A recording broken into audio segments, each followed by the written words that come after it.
The Russian command continues to systematically implement its plan to establish new bridgeheads in areas that were previously calm.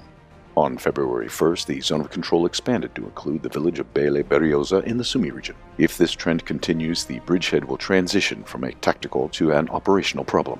The remoteness of this area from the main battlefields poses a particular problem. The regional center, the city of Sumy, is 94 kilometers away.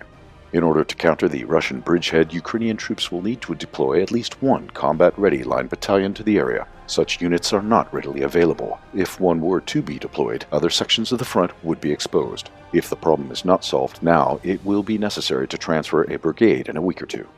Previously quiet sections of the front in the Kharkiv region have become active. On February 1st, Russian units crossed the border 25 kilometers west of Volchansk and established control of the village of Zylyone.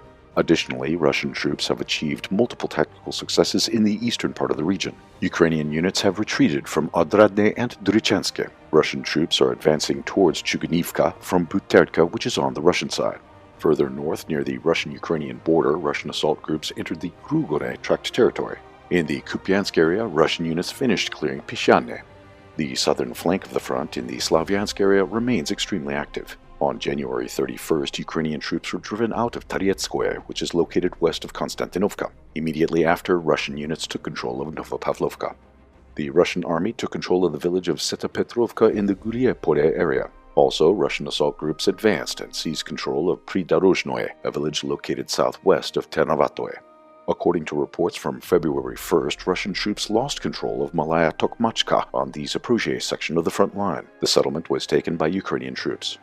Recent developments suggest that the Russian command has begun the second stage of its plan. The first stage involved tying down and exhausting all Ukrainian reserves in the north of the country in the battles for Kupiansk, which were successful.